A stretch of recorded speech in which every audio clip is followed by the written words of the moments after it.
a todos. Soberania do Povo está novamente na Fundação Dionísio Pinheiro e Alice Cardoso Pinheiro. Bem-vindos ao 13º episódio de A Museologia dos Objetos. É o 6º episódio desta segunda temporada. Com os nossos meios, vamos continuando a promover o que se passa em Águeda e o que há em Águeda e o espólio que há em Águeda. Desta vez vamos para a prata. Desta vez vamos à prataria. Sugiro hoje alguns objetos de prata, porque temos uma coleção muito vasta em prataria que datam, peças que datam entre os séculos XVI e a contemporaneidade. Portanto, peças mais atuais. São dezenas de peças de variadíssima utilidade, de variadíssimos momentos históricos, e que realmente são uma delícia para quem aprecia, mas também podem contar algumas histórias. No caso de hoje, selecionei a salva de aparato Lobos da Silveira. É uma salva de aparato que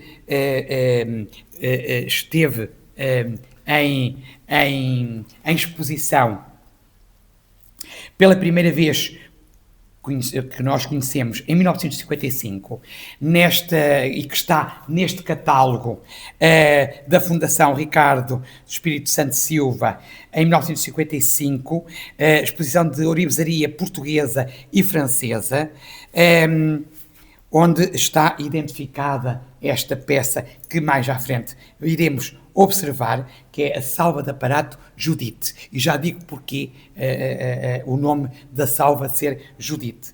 Depois, mais tarde, em 1967, encontramos a mesma peça junto com outras duas.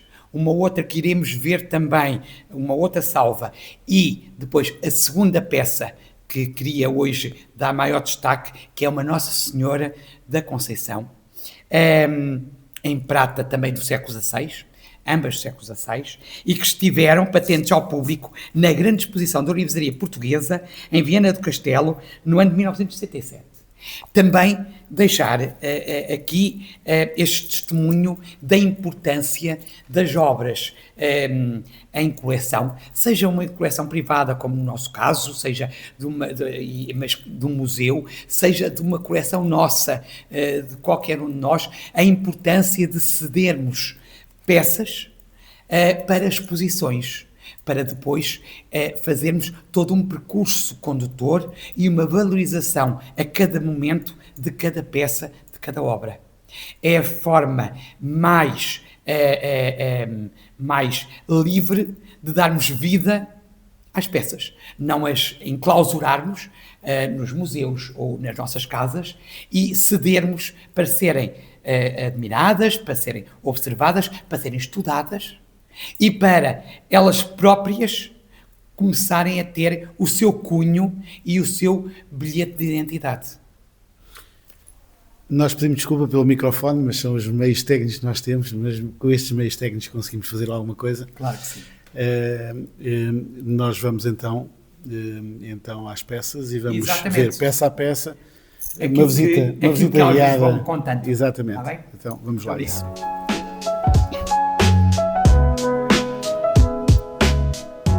Estamos aqui junto a estas duas vitrines que encerram essas peças que há pouco vos falei.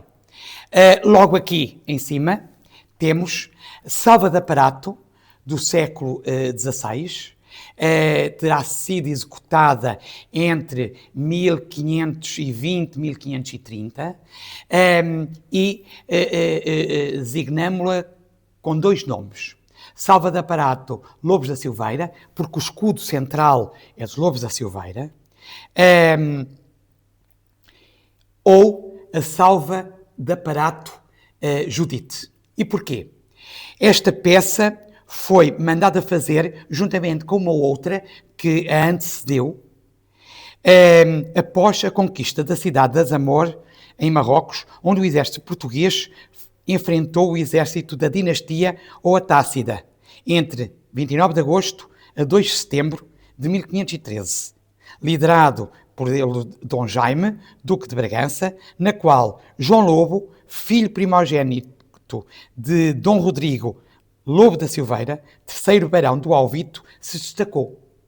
E Dom Rodrigo Lobo da Silveira terá mandado fazer para os seus filhos mais velhos que estiveram nessa campanha em que Portugal ganhou e conquistou a cidade.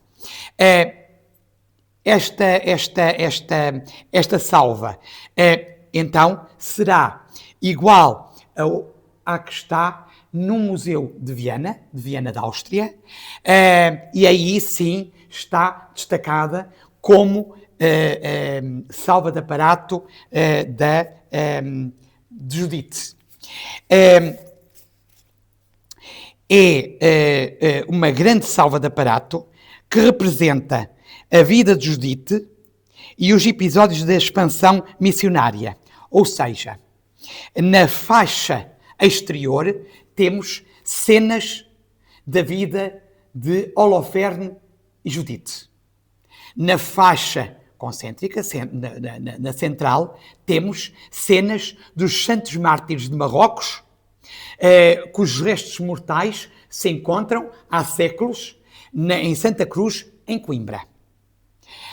E à volta, na faixa do meio, mais dentro, à volta do escudo, temos cenas de cavalaria urbana.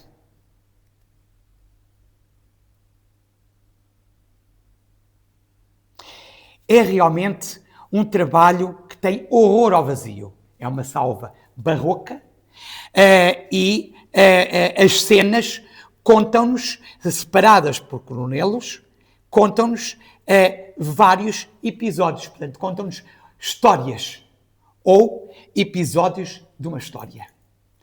Esta peça é considerada por muitos estudiosos como a quinta essência da prataria portuguesa do século XVI. Por isso mesmo, é realmente um dos nossos ex-libris na nossa coleção de dezenas de peças de prata portuguesa e não só. Abaixo temos uma outra salva, desta feita já do século XVII, também de heráldica, e que também teve em exposição em 1967 em Viana do Castelo.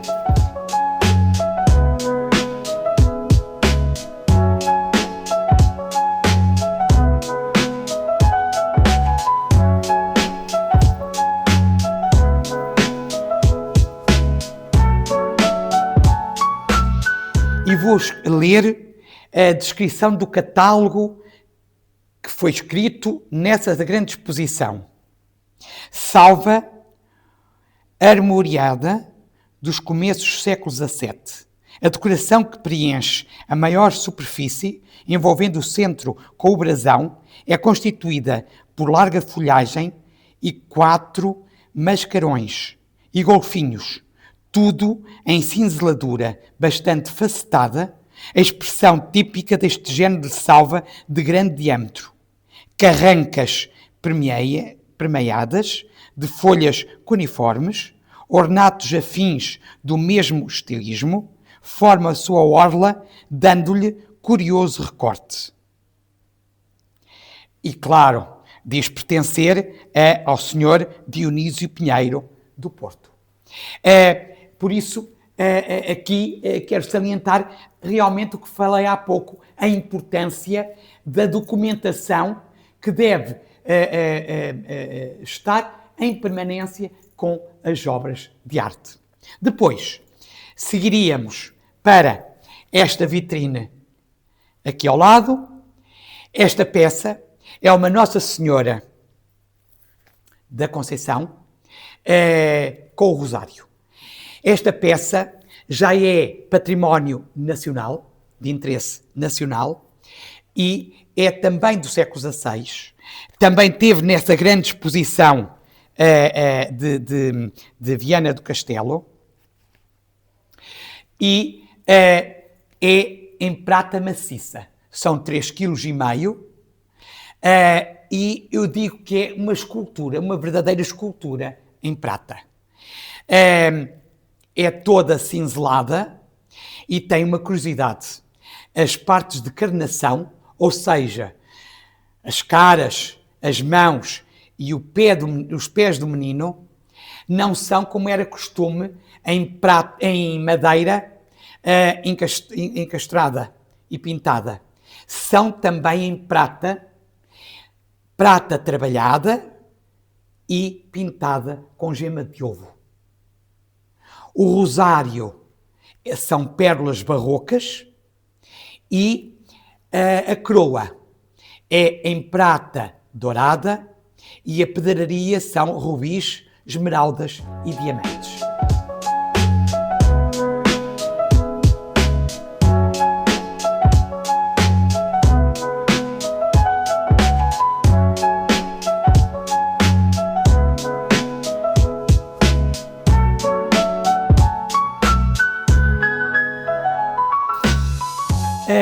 Terminávamos este episódio com um pulo temporal e falaríamos do que é a função também hoje da Fundação Dionísio Pinheiro e Alice Cardoso Pinheiro, que é também a promoção em tempo real da produção artística.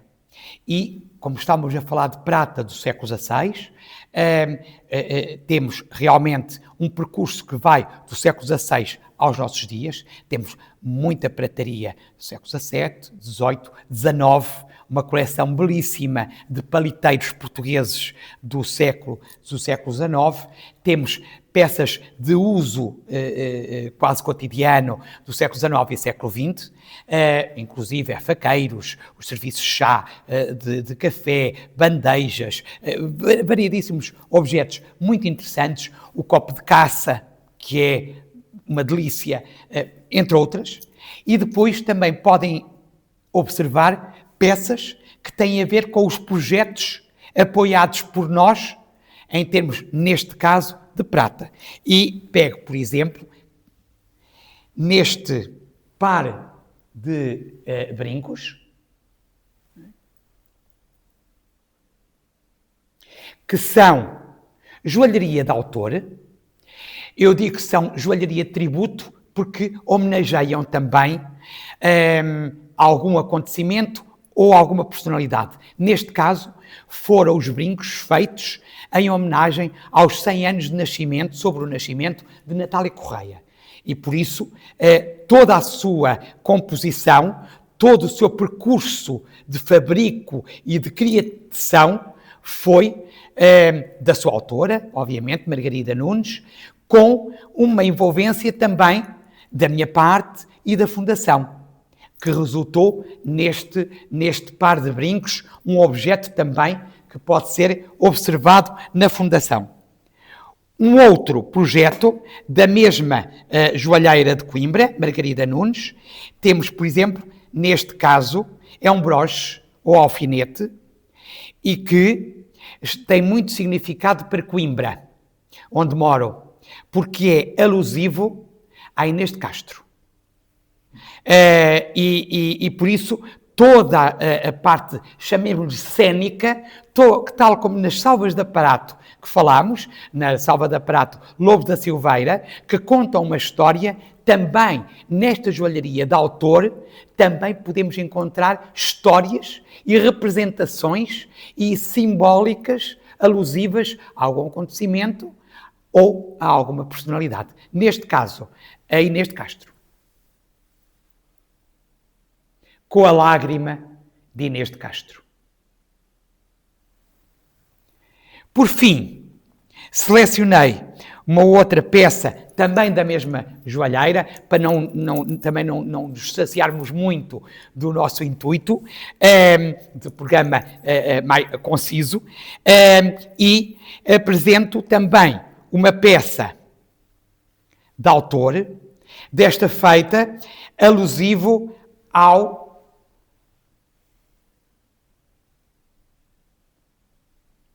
aos ciclos de lua nova. Esta peça já com um pequeno diamante, os concertos de piano e de música de câmara que realizamos, estamos neste momento na quinta temporada e que entre setembro e junho, todos os anos,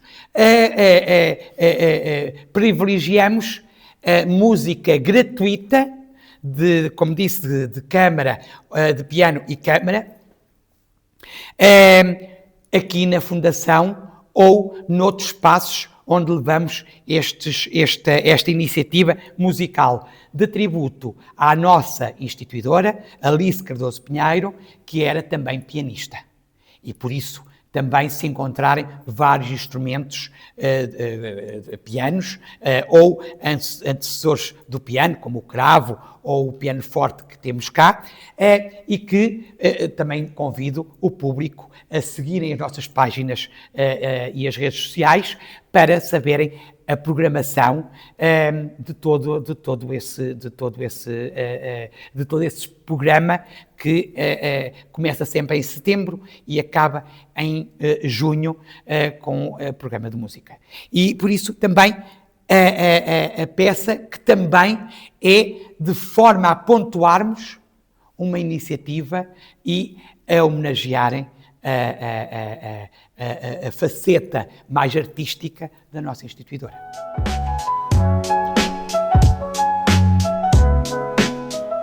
Isso significa, por aquilo que temos falado, que há uma memória viva que nunca se perde.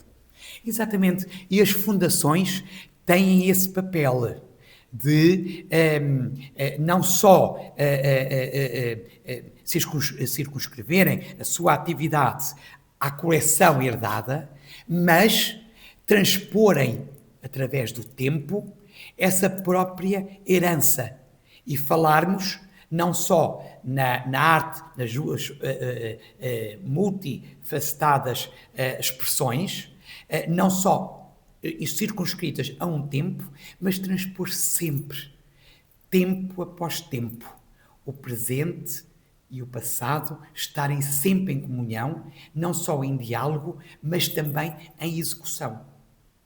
Isso faz com que os museus sejam vivos, sejam atrativos e tenham sempre uma função que é primordial: o diálogo, a comunicação com o público.